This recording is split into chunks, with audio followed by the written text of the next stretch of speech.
So my question is, let's describe the worst fantasy guy ever. Like, what type of guy is the worst fantasy guy? There's a conglomerate. There's a lot of different things that can go into just wrecking somebody's fantasy experience. With number one, just finding a day, like trying to get 10 adults together. It's like wrangling cats. It's like it's seemingly impossible trying to get everybody into a room or even getting them online. Like that, I got a fantasy draft in about, what is it?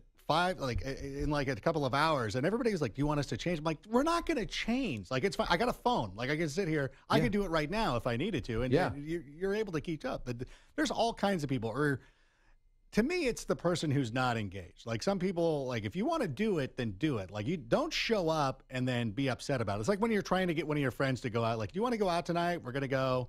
We're going to go Midtown. Probably people don't go with Midtown or whatever, but we're going to go out. Do you want to go? And like the person that you have to beg to do it is never fun because they're always going to be like, "Oh, what do we leave in? This sucks. Can we go to another Where bar? Are we going? Where what time we we going? leaving? Yeah. So you want somebody engaged. And so I don't like people who are ill prepared. I don't like people who are the worst one to me is somebody who's not paying attention to the draft and you're sitting there and somebody, then this happened last year.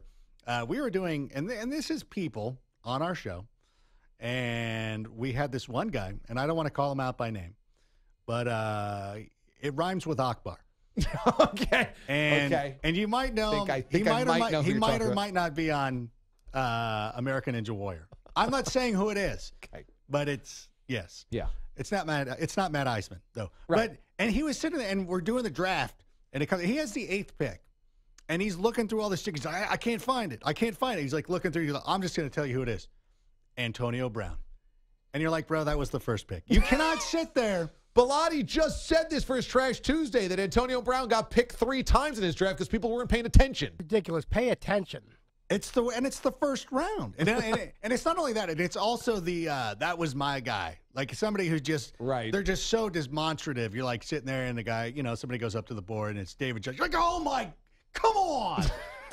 That was my good. What are you doing? And you're like, bro, you're picking 9th. There is no way David Johnson was falling. Why is he even on your draft board? Like you can I have the 10th pick in a draft today. Like I'm pretty confident I'm not getting David Johnson and I'm not going to get heartbroken. Yeah. Or anybody who's sitting there too. And we did a live draft on Saturday and there's a group of people and there's 2 people in our league every year are like this. And I got to bring out an egg timer because we do it with a draft board with stickers. So it's a lot of fun and it's more festive that way. On the air or this is your personal fantasy? This is a personal. Okay. These are my friends and we're hanging out. We're having a good time. We rented a space so we could kind of be by ourselves and do our thing.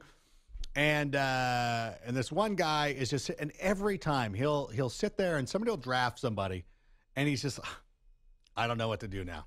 Like, you know what? You're sitting there and, my friend Dina's going in front of you every time. So when she's at the board or she's up for her pick, why don't you figure out 2 guys just in case? Like it's the 11th round. It's like, okay, look, it's the 11th round. It's either Adam Thielen or Rashard Matthews. Just say, I'm going to narrow it down. And if they don't pick, then you make a decision.